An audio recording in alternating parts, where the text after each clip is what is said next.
গুরুদেব রবীন্দ্রনাথের ছোট গল্প বলাই। মানুষের জীবনটা পৃথিবীর নানা জীবের ইতিহাসের নানা পরিচ্ছেদের উপসংহারে। এমন একটা কথা আছে, লোকালয়ে মানুষের মধ্যে আমরা নানা জীবজন্তুর প্রচ্ছন্ন পরিচয় পেয়ে থাকি, সে কথা জানা। বস্তুত আমরা মানুষ বলি সেই পদার্থকে যেটা আমাদের ভিতরকার সব জীবজন্তুকে মিলিয়ে এক করে নিয়েছে। আমাদের বাঘ গরুকে এক খোয়াড়ে দিয়েছে পুরে, অখি নকুলকে এক খাঁচায় ধরে রেখেছে। যেমন রাগিনী বলি তাকেই, যা আপনার ভিতরকার সমুদয় সা রে গা মা গিরিকে সঙ্গীত করে তোলে। তারপর থেকে তাদের আর গোলমাল করবার সাধ্য থাকে না।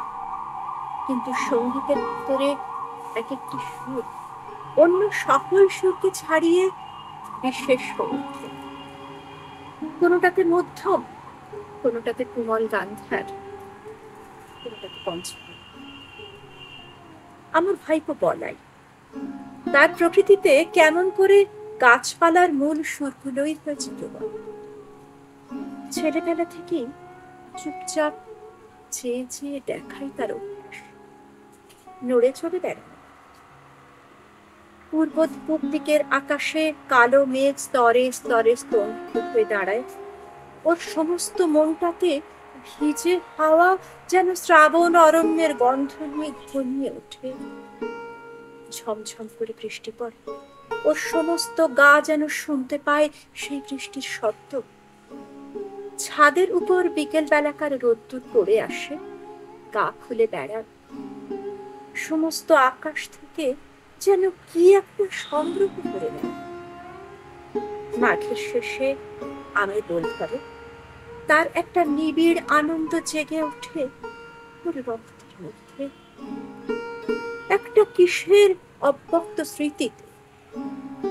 ফাল্গুনে পুষ্পিত শালবনের মতোই ওর অন্তর প্রকৃতিটা চারদিকে বিস্তৃত হয়ে ওঠে, ভরে ওঠে। তাতে একটা ঘন রং লাগে।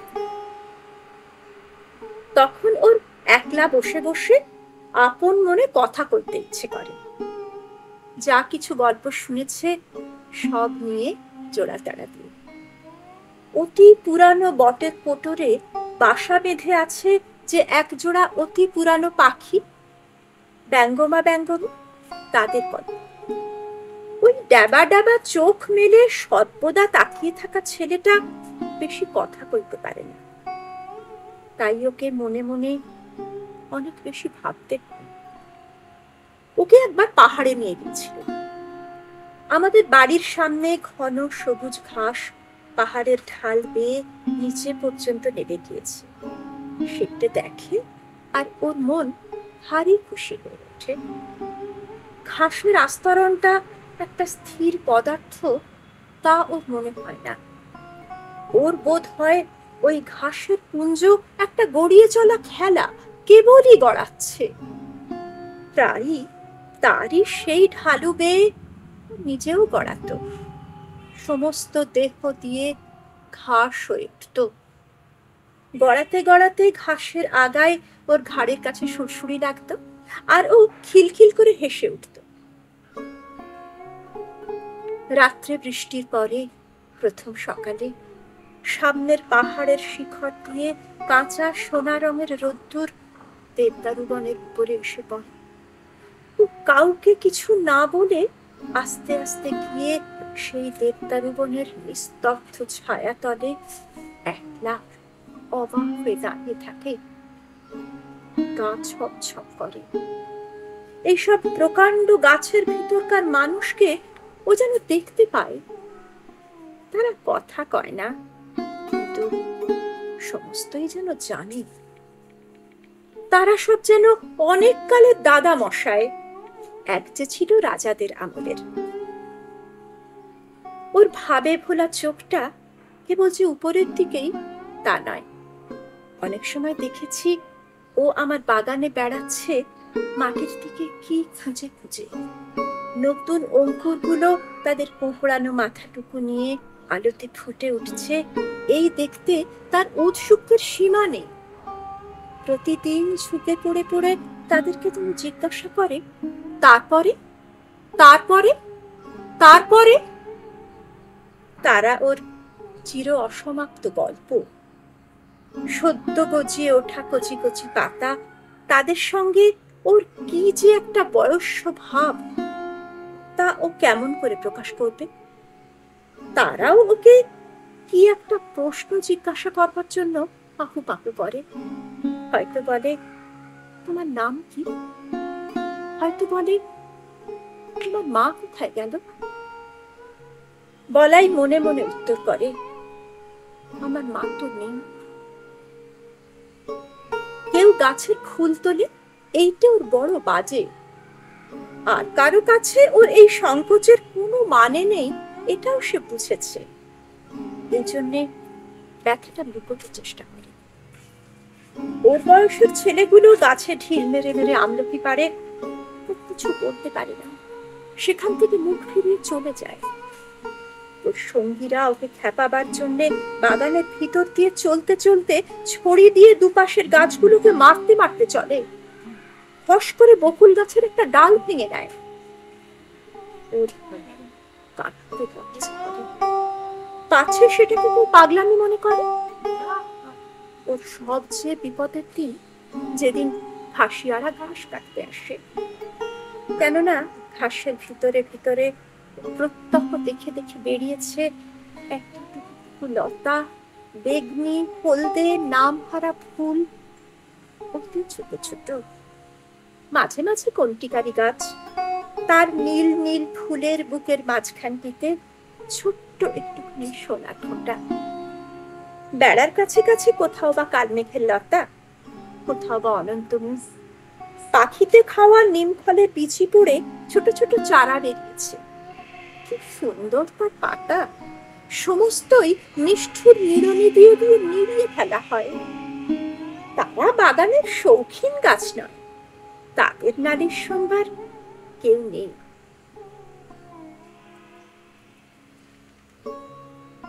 একদিন ওর কাকির কোলে এসে বসে তার গলা জড়িয়ে বলে, ওই ঘাসিয়ারাকে বলো না আমার ওই গাছগুলো যেন না কাটে। কাকি বলে, বলাই কি যে পাগলের মতো বকিস, ওই যে সব জঙ্গল, সাফ না করলে চলবে কেন? বলাই অনেক দিন থেকে বুঝতে পেরেছিল কতগুলো ব্যথা আছে যা সম্পূর্ণ ওর একলারই। ওর চারদিকের লোকের মধ্যে তার কোনো সাড়া নেই। এই ছেলের আসল বয়স সেই কোটি বৎসর আগেকার দিনে, যেদিন সমুদ্রের গর্ভ থেকে নতুন জাগা পঙ্কস্তরের মধ্যে পৃথিবীর ভাবী অরণ্য আপনার জন্মের প্রথম ক্রন্দন উঠিয়েছে। সেদিন পশু নেই, পাখি নেই, জীবনের কলরব নেই, চারদিকে পাথর আর পাঁক আর জল। কালের পথে সমস্ত জীবের অগ্রগামী গাছ সূর্যের দিকে জোর হাত তুলে বলেছে, আমি থাকবো, আমি বাঁচবো, আমি চিরপথিক। মৃত্যুর পর মৃত্যুর মধ্য দিয়ে অন্তহীন প্রাণের বিকাশ তীর্থে যাত্রা করব, রৌদ্রে বাদলে দিনে রাত্রে। গাছের সেই রব আজও উঠছে বনে বনে পর্বতে প্রান্তরে, তাদেরই শাখায় পত্রে ধরণীর প্রাণ বলে বলে উঠছে, আমি থাকবো, আমি থাকবো। বিশ্ব প্রাণের মুখ ধাত্রী এই গাছ নিরবিচ্ছিন্ন কাল ধরে দুলোককে দক্ষণ করে পৃথিবীর অমৃত ভাণ্ডারের জন্যে প্রাণের তেজ, প্রাণের রস, প্রাণের লাবণ্য সঞ্চয় করে। আর উৎকণ্ঠিত প্রাণের বাণীকে অহর্নিশি আকাশে উচ্ছ্বসিত করে তোলে, আমি থাকবো। সেই বিশ্ব প্রাণীর বাণী কেমন একরকম করে আপনার রক্তের মধ্যে শুনতে পেয়েছিল ওই বলাই। আমরা তাই নিয়ে খুব বেসেছিল। একদিন সকালে এক মনে খবরের কাগজ পড়ছি, বলাই আমাকে ব্যস্ত করে ধরে নিয়ে গেল বাগান। এক জায়গায় একটা চারা দেখিয়ে আমাকে জিজ্ঞাসা করলে, কাকা, এই গাছটা কি? দেখলুম একটা শিমুল গাছের চারা, বাগানের খোয়া দেওয়া রাস্তার মাঝখানেই উঠেছে। হায়রে, বলাই ভুল করেছিল আমাকে ডেকে নিয়ে এসে। এতটুকু যখন এর অঙ্কুর বেরিয়েছিল, শিশুর প্রথম প্রলাপটুকুর মতো, তখনই এটা বলাইয়ের চোখে পড়েছে। তারপর থেকে বলাই প্রতিদিন নিজের হাতে একটু একটু জল দিয়েছে, সকালে বিকেলে ক্রমাগতই ব্যগ্র হয়ে দেখেছে কতটুকু বাড়ল। শিমুল গাছ বাড়েও দ্রুত, কিন্তু বলাইয়ের আগ্রহের সঙ্গে পাল্লা দিতে পারে না। যখন হাত দুয়েক উঁচু হয়েছে, তখন ওর পত্র সমৃদ্ধি দেখে ভাবলে এ একটা আশ্চর্য গাছ। শিশুর প্রথম বুদ্ধির আভাস দেখা মাত্র মা যেমন মনে করে আশ্চর্য শিশু, বলাই ভাবলে আমাকেও চমৎকৃত করে দেবে। আমি বললুম, মালিকে বলতে হবে, এটা উপড়ে ফেলে দেবে। বলাই চমকে উঠল, এই কি দারুণ কথা। বলল, না কাকা, তোমার দুটি পায়ে পড়ি, উপড়ে ফেলো না। আমি বললুম, কি যে বলিস তা ঠিক নেই, একেবারে রাস্তার মাঝখানে উঠেছে, বড় হলে চারদিকে তুলো ছড়িয়ে অস্থির করে দেবে। আমার সঙ্গে যখন পারলে না, এই মাতৃহীন শিশুটি গেল তার কাকির কাছে।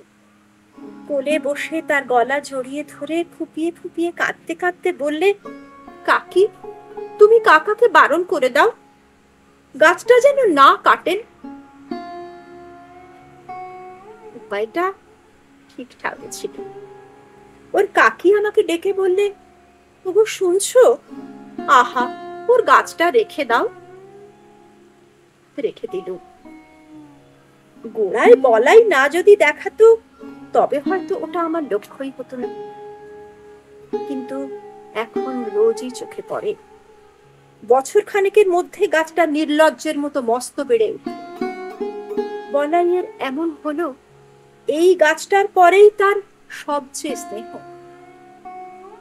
গাছটাকে প্রতিদিনই দেখাচ্ছে নিতান্ত নির্বোধের মতো। একটা অজায়গায় এসে দাঁড়িয়ে কাউকে খাতির নেই, একেবারে খাড়া লম্বা হয়ে উঠছে। যে দেখে সেই ভাবে এটা এখানে কি করতে। আরো 2-4 বার এর মৃত্যুদণ্ডের প্রস্তাব করা গেল। বলাইকে লোক দেখালো, এর বদলে খুব ভালো কতকগুলো গোলাপের চারা আনিয়ে দেব। বললেন, নিতান্ত শিমুল গাছই যদি তোমার পছন্দ, তবে আর একটা চারা আনিয়ে বেড়ার ধারে পুঁতে দেব, সুন্দর দেখতে হবে। কিন্তু কাটবার কথা বললেই বলাই আঁতকে ওঠে, আর ওর কাকি বলে, আহা, এমনি কি খারাপ দেখতে হয়েছে। আমার বৌদিদের মৃত্যু হয়েছে যখন এই ছেলেটি তার কোলে। বোধ করি সেই শোকে দাদা খেয়াল গেল। তিনি বিলেতে ইঞ্জিনিয়ারিং শিখতে গেলেন। ছেলেটি আমার নিঃসন্তান ঘরে কাকির কোলে মানুষ। বছর 10 পরে দাদা ফিরে এসে বলাইকে বিলাতি কায়দায় শিক্ষা দেবেন বলে প্রথমে নিয়ে গেলেন সিমলে, তারপরে বিলেত নিয়ে যাবার কথা। কাঁদতে কাঁদতে কাকি কোল ছেড়ে বলাই চলে গেল। আমাদের ঘর বসে। তারপরে 2 বছর যায়। ইতিমধ্যে বলাইয়ের কাকি গোপনে চোখের জল মুছেন, আর বলাইয়ের সুন্দর শোবার ঘরে গিয়ে তার ছেঁড়া এক পাটি জুতো, তার রবারের ফাটা গোলা আর জানোয়ারের গল্পওয়ালা ছবি বই নাড়ে চাড়েন। এতদিনে এই সব চিহ্নকে ছাড়িয়ে গিয়ে বলাই অনেক বড় হয়ে উঠেছে। এই কথা বসে বসে চিন্তা করেন। কোনো এক সময় দেখলুম লক্ষ্মী ছাড়া শিমুল গাছটার বড় বার বেড়েছে, এত দূর অসঙ্গত হয়ে উঠেছে যে আর প্রশ্রয় দেওয়া চলে না। এক সময়ে দিলুম তাকে কেটে। এমন সময়ে সিমলে থেকে বলাই তার কাকিকে এক চিঠি পাঠালে। কাকি, আমার সেই শিমুল গাছের একটা ফটোগ্রাফ পাঠিয়ে দাও। বিলেত যাবার পূর্বে একবার আমাদের কাছে আসবার কথা ছিল, সে আর হলো না। তাই বলাই তার বন্ধুর ছবি নিয়ে যেতে চাইল। তার কাকি আমাকে ডেকে বললেন, ওগো শুনছো, একজন ফটোগ্রাফওয়ালা ডেকে আনো। জিজ্ঞাসা করলাম, কেন? বলাইয়ের কাঁচা হাতের লেখা চিঠি আমাকে দেখতে দিলেন। আমি বললেন, সে গাছ তো কাটা হয়ে গেছে। বলাইয়ের কাকি দুদিন অন্ন গ্রহণ করলেন না, আর অনেক দিন পর্যন্ত আমার সঙ্গে একটি কথাও করেন। বলাইয়ের বাবা ওকে তার কোল থেকে নিয়ে গেল, সে যেন নাড়ি ছিঁড়ে দিল। আর ওর কাকা তার বলাইয়ের ভালোবাসার গাছটিকে চিরকালের সরিয়ে দিল। তাতে ওর যেন সমস্ত সংসারকে বাজল, তার বুকের মধ্যে ক্ষত করে দিলে। ওই গাছ যে ছিল তার বলাইয়ের প্রতিরূপ, তারই প্রাণের